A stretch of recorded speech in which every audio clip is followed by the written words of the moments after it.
Hello, my name is Grandin Gill, and I am a professor at the University of South Florida's Muma College of Business. This is the fifth and final lecture in a series that's looking at complexity, information technology, and strategic decision making. And in this lecture, I'm going to try to take some lessons from the earlier lectures and translate them into some rules that can be applied for dealing with today's complex strategic environment. I'll begin the lecture by looking at how the different types of complexity build upon each other, something I will refer to as the complexity cycle. I will then offer some rules for breaking out of this complexity cycle, and finally I will summarize some of the key highlights of this lecture series. So in the first lecture within this series, I introduced three types of complexity: experience complexity, intrinsic complexity, and extrinsic complexity. In this section, we're going to review them and then consider how they build upon each other in what I call the complexity cycle. As described in the first lecture, there are three worlds of complexity, particularly the complexity of the tasks we perform. There is complexity as we experience it within our heads. There is intrinsic complexity, essentially the complexity of the models we need to build to represent the task. And finally, there is extrinsic complexity, which is the complexity of the environment in which we operate and how it reacts to the way we perform a task. Let's begin with the challenges associated with experience complexity, particularly as it's growing. Experience complexity is what we feel in our minds, and in the prior lecture I've talked about terms such as arousal, difficulty, uncertainty, and ambiguity as examples of experience complexity. When experience complexity grows, a number of things can happen. We can test our capacity limits. We have limited working memory. It can typically only hold 4 to 7 items at a time, and when that capacity is exceeded, we experience information overload. One consequence of information overload, or boredom, not enough information, is we make mistakes. Our human cognitive systems are not really designed for precision. They're designed for good enough. When we have high and growing experience complexity, we'll use shortcuts that may not be valid for the context that we're using them in.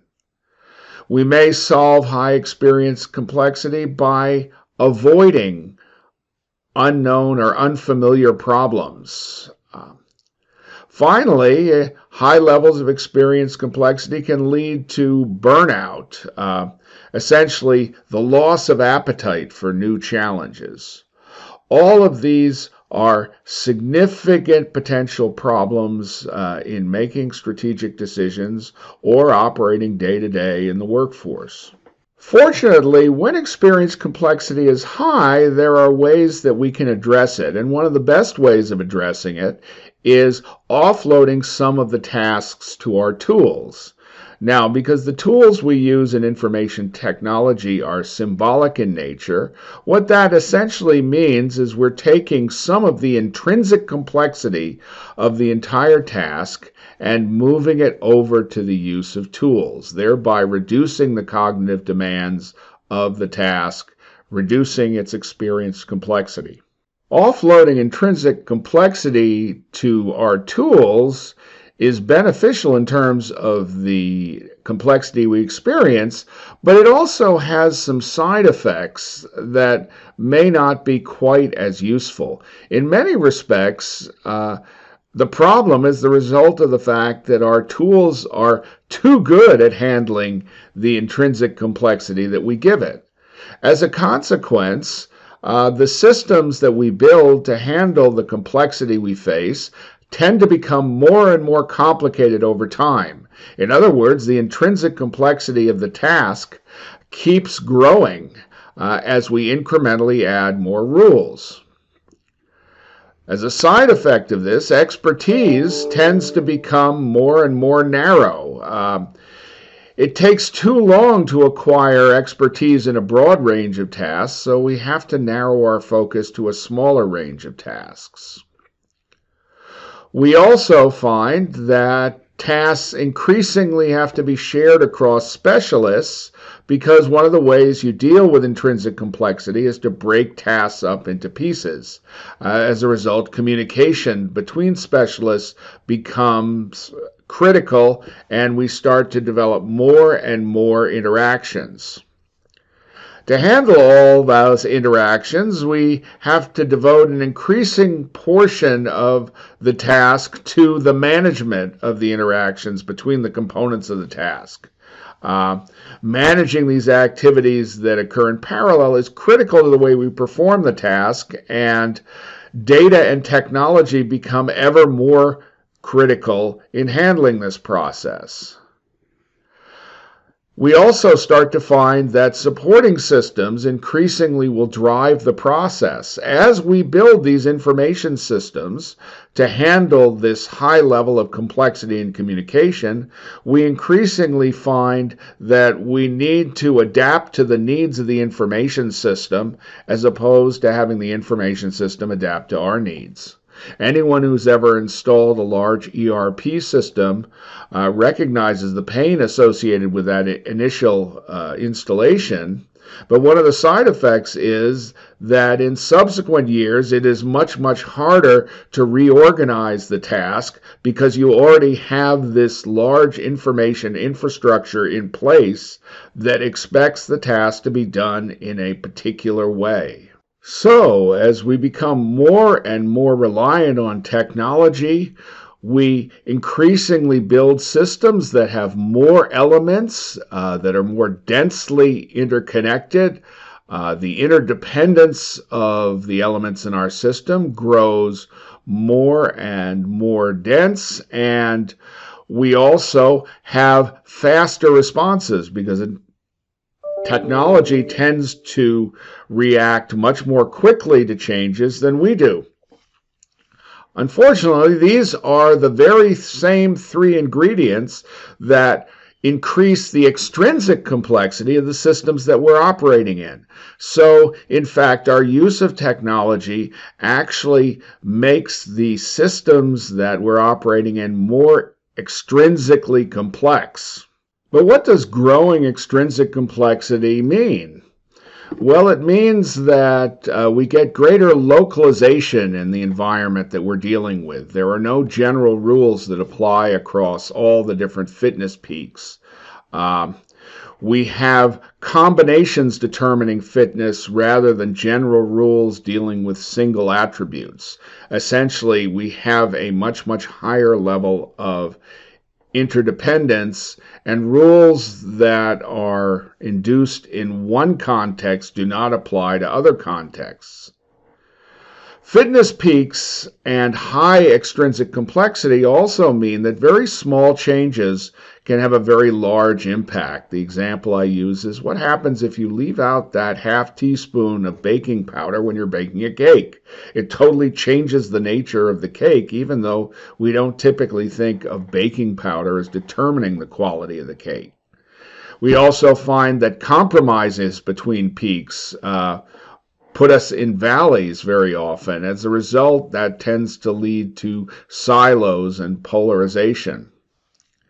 We also see that environments like this can change very quickly.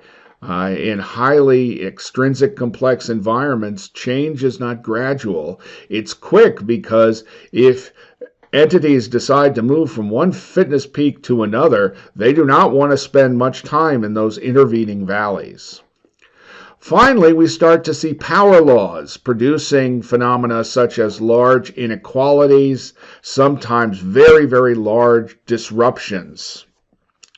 All of these things are challenges that naturally occur as extrinsic complexity grows. But what is the consequence of this higher extrinsic complexity on the individuals operating this environment? Well, the sharper peaks and the growing turbulence basically produce higher experience complexity. And thus we have a complete cycle. Experience complexity causes us to use information technology and tools to manage the intrinsic complexity of the tasks we're performing. The use of these tools tends to raise the extrinsic complexity in the environment. The turbulence of this new environment and the specialization dealing with unfamiliar tasks raises experience complexity, so we acquire ever more technology, increasing extrinsic complexity, and so forth. We call this the complexity cycle. The complexity cycle consists of a series of what are called positive feedback loops.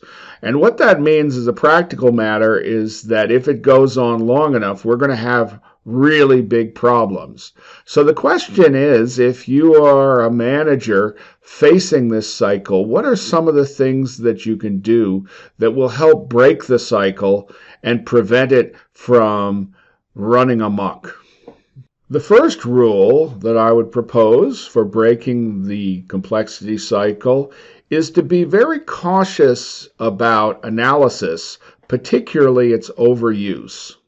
So why do we rely so heavily on analysis? Well, there are actually a lot of factors that promote analysis in our decision making. To begin with, analysis is an activity that can be mastered, and mastery provides a lot of intrinsic motivation. So the more analysis we do, the better we get at it, the more motivating it is to apply analysis. A second factor promoting analysis is the fact that information technology has made it much, much cheaper to perform many types of analysis. It's made it easier to get data, it's been easier to process data, and so forth. A third factor is that today's information technologies allow us to engage in all sorts of analyses that we never could before. Prior to information technology, you did not use a tool like multiple regression lightly because it could take days and days of laborious computations using pencil and paper. With a computer, it's really easy. With a spreadsheet, we can do all sorts of what-if analysis over and over again because it is so convenient to do it. Finally, one of the reasons we rely on analysis is that's what we've been taught to do in our classes. And a major complaint about some MBA programs, however, is they focus so heavily on analysis that may or may not actually help us perform tasks more effectively. There is, however, a significant problem associated with analysis. One of the big benefits of analysis is that it tends to reduce uncertainty, which is an element of experience complexity, and therefore when we perform analysis, the hope is that we'll be able to reduce uncertainty. Unfortunately, what this tends to do is give us a bias towards the short term. If you remember an earlier curve that I presented, if you take a look at the ability of analysis to reduce uncertainty, it tends to be quite high in the short term when the extrinsic complexity of the environment is unlikely to throw you curveballs, but as we move into the long term, the extrinsic complexity of the environment makes it much, much less likely that the scenarios that we envision in our analysis will actually come to pass. Now, what that means is that if we enjoy doing analysis, if we want to do analysis, if we feel analysis is the right thing to do, we are almost always going to apply it to activities that are very short-term activities because they're the ones that are highly analyzable.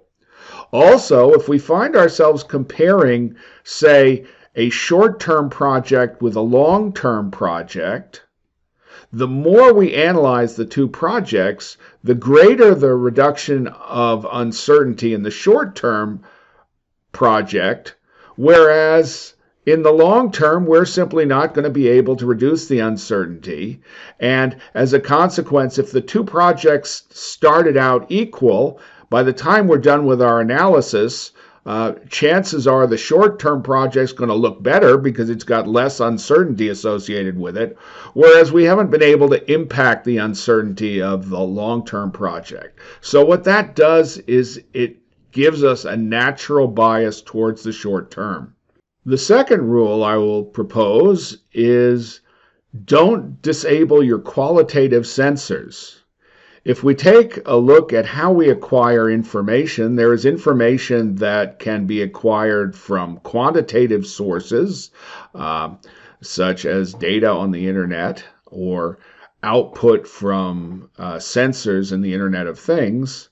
But there's also very qualitative data, such as the intuition of your employees. And what this rule suggests is you want to be sure that you do not inadvertently disable those sensors.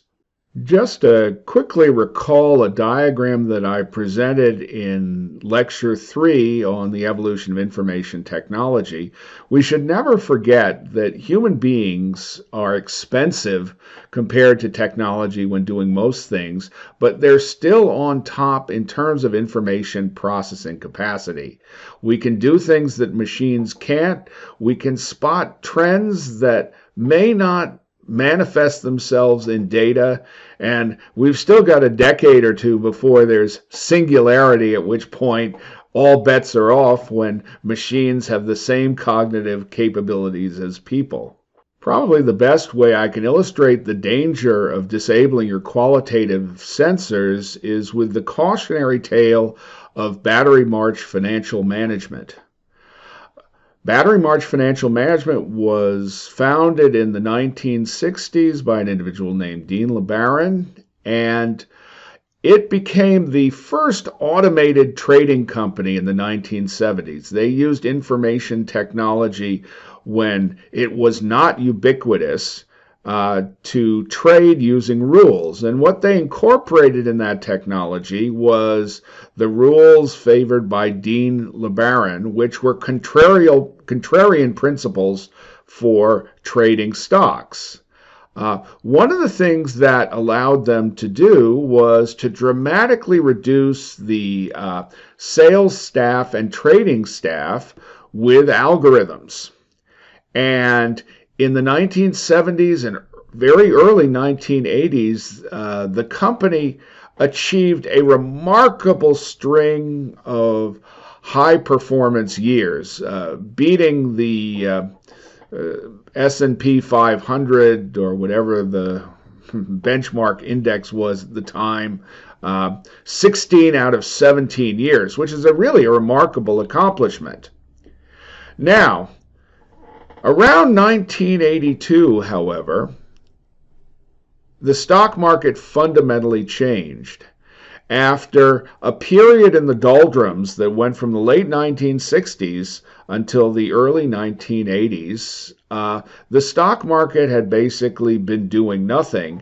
And under those circumstances, the contrarian approach was very, very effective. 1982, however, was the launching of a bull market that lasted for over 20 years. And during that point in time, the performance of Battery March started to change. In fact, over the next 10 years, they achieved an equally unlikely record of performance. They were beaten by the indexes in 10 of 10 years, which is actually pretty hard to do. It's almost as hard as beating the indexes 16 out of 17 times. Well, what was the explanation for that? Well, in the process of automating everything and eliminating their traders, they eliminated all the potential that they would get insights that might indicate to them that the processes governing the stock market had changed dramatically during that period in the early 1980s. Ironically, in 83, 84, 85, Battery March was still being heralded as the trading company of the future. But, in fact, they kept tuning their algorithms to the recent data that was coming in without realizing that the fundamental processes that were generating that data had changed. And the only way they could have really learned those processes is from people interacting with other traders and sensing a change in mood. The third rule for operating in a high extrinsic complexity environment is suspect any rules and be particularly suspicious of things that are presented as right answers. This rule is more or less a direct consequence of the notion of a rugged landscape. Just remember that you don't apply the rules for making creme brulee when you're trying to make a pot roast. Similarly, you can think of the world as a series of separate peaks, and each peak has its own particular behaviors. That is really part of the definition of extrinsic complexity. Why is ignoring rules so important when we're looking at strategic decision making? Well, I would argue if you look at some of the largest companies of the world, you could make a reasonable case that the rules for competitive strategy that you might learn in business school have been followed reasonably closely by Microsoft. Microsoft has done a pretty good job of nurturing its core competencies, of acquiring expertise where it needed. It sticks to its knitting. And it's a little bit of a stretch because they have done some unusual things, but they more or less reflect the rules that we're frequently taught. I would defy people to explain how companies like Facebook, Apple, Amazon, Netflix, and Google have followed any of the rules of competitive strategy. Look at all the different businesses Google is in. Facebook and Apple really created their businesses without any kind of normal business plan. Netflix totally switched directions in how it delivered movies. It was in what was considered a dying industry. I mean, and Amazon tries to do everything. The point is, these are some of the most successful companies in the world, but I don't think that the rules that we normally associate with competitive strategy apply to them. Rule 4 for operating in a high extrinsic complexity environment is don't ignore long tails. This rule can be interpreted in a couple of ways. Just as a reminder, extrinsic complexity tends to produce distributions that have power law characteristics as opposed to the traditional bell-shaped curve, the normal distribution, or otherwise known as the Gaussian, which tends to drop off very, very quickly as we move away from the mean. Now, one of the ways of interpreting this rule is to recognize that events that seem statistically unlikely if you have a bell curve can actually happen with much greater frequency in extrinsic complexity environments. So do not expect that a market disruption that a normal distribution would say should only occur once every 10,000 years will actually wait 10,000 years to occur. In fact, it may occur a lot more frequently because of this long tail. Now, the other way of interpreting this is from a marketing perspective. Companies like Amazon have been very, very successful supplying objects that very few people want. The thing is that when you look at the distribution of products, there are a lot of people in the world, and because of these power law distributions, some of these people are going to want a lot of things, many more things than you would expect, despite the fact that they're outliers. So another way of thinking about this rule is outliers, whether it be events or demand for a product, are going to occur a lot more often than traditional statistics built around normal distributions will expect. Our fifth rule is that adaptability is worth the cost. And this might be restated. Adaptability is worth the cost when the environment changes. Just to review some concepts introduced in the first lecture, as environments become more extrinsically complex, discontinuities can be expected to become more frequent, and large discontinuities can also be expected to occur more frequently.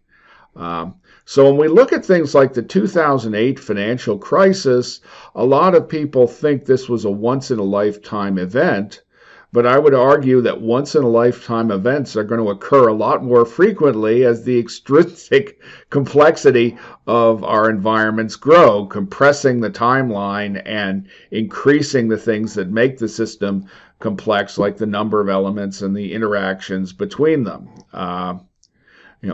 COVID-19 is another example of the type of event we have to expect will disrupt our environment in the future. And of course, there's always climate change as we look towards the future as well. One of the greatest dangers that you have is organizational policies and procedures and behaviors that lock us into a particular pattern. The problem is that that particular pattern is often very, very efficient. In fact, in the battery march example that I gave, battery march was heralded for the huge number of trades it had per employee precisely because it had gotten rid of the trading employees. Things like inflexible work rules, policies that encourage common behaviors and restrict diverse thinking, infrastructure that's very hard to change. All of these things can make an organization more efficient, but when the environment changes, as it will do with increasing frequency, it is going to be much, much harder to adapt. An example of an organization that got this right, though not necessarily intentionally, was IBM in the early 1990s. By this particular point in time, IBM had been more or less left for dead by investors. This was a major change from the early 80s when it commanded 80% of the world's computing technology. But what had happened is the PCs had emerged. Ironically, IBM was the creator of the original PC. And we learned how to network them together, and suddenly we just couldn't see the same need for mainframe computing that had originally existed. So a new CEO, Lou Gerstner, was brought in to break up IBM and sell off the pieces before they lost all their value. Now, as he was getting ready to do this, he started speaking to customers of IBM, and the customers universally praised IBM's ability to solve real-world problems with technology. These are problems that required more than one input, that required integrative solutions, and IBM was really the only place they could go where the company had the capability of doing all the different things that were needed to solve the technology problem.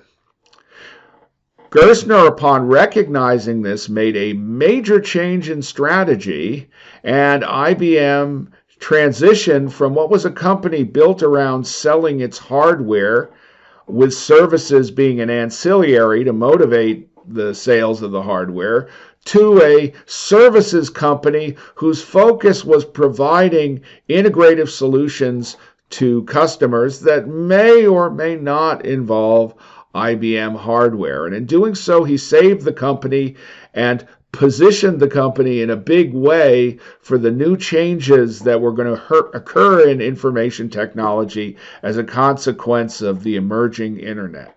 The sixth rule is experiment continuously. When you are dealing with high extrinsic complexity environments, trying to understand the environment in a broad way is a fool's errand. Each peak is going to have its own local behaviors, and you will almost never be able to reason these behaviors out. Instead, what you have to do is experiment and determine how the environment behaves within the particular fitness region that you're operating. If you think about it, some of the most successful products of recent years were the result of experiments, essentially attempts to create products that had never existed before and where we really didn't know if demand for them would exist. The iPod, leading into the iPhone, were both examples. Apple experiments continuously with new product categories. Netflix really pioneered both mail order videos, but more recently streaming videos, a type of delivery that had not existed before. And if you look at Amazon, Amazon makes a lot more money from its Amazon Web Services than it does from the small margin it makes on products. Who knew that you could sell cloud computing? All of these things would not have been possible if these organizations had not been willing to experiment with new ideas and see how the market reacted to them. The interesting thing is that sometimes if you position yourself to be adaptable, you will find that the environment catches up to experiments that weren't that big a deal when you first created them. For example, IBM did not know it was structuring itself to be a solution provider when it developed those capabilities in the 70s and 1980s. If you look at the airline reservation systems, the backbone today of companies named like Expedia, but originally with names like Sabre, these were originally designed by airlines to handle their internal seat allocation problem. But when the airlines were deregulated in 1978, suddenly they became tools for competitive advantage. If you look at Marvel Entertainment, the Marvel comic book empire was something that really was on the verge of bankruptcy. And then what happened is CGI, computer-generated images, caught up with the kind of things that happened in comic books, and we have this series of blockbuster movies that have made billions and billions of dollars. Having these capabilities around is something that can really benefit organizations, and it's not always new products. Sometimes it's just using your old products in a new way. Our seventh and final rule is to accommodate diversity, indeed, perhaps to seek it out. In a highly extrinsically complex environment, one of the best ways to survive is to have a number of different activities going on. The lack of diversity, which is often associated with efficiency, is great in the short run, but it's not great when the environment changes. A classic example of this occurred in the 19th century when Ireland experienced the Great Hunger, otherwise known as the potato famine. What had happened in Ireland is that the potato was so well suited to Irish soils after it was imported from the New World that it became the principal staple of the diet. When a blight occurred that wiped out the potato crop, most of the people in the country went hungry. The lucky ones immigrated to the United States, but this is an example of what happens when you are in a complex environment and you do not have the protection that diversity offers. A good example of how accommodating diversity can be put into practice that was mentioned in a previous lecture was Google's 70-20-10 rule. And basically at Google, 70% of an engineer's time is devoted to the core businesses. 20% is devoted to extensions to the core business. And then 10% of the time is devoted to fundamentally new businesses. These are projects that the engineers propose that have little or nothing to do with Google's business, but which have the potential to take off in the future. And a lot of Google's existing capabilities, such as Gmail, emerged from these 10% projects. So what I'd now like to do is to summarize with some parting comments. Looking at the world from complexity terms, globalization does not make the world flatter. What it does is it makes it more rugged.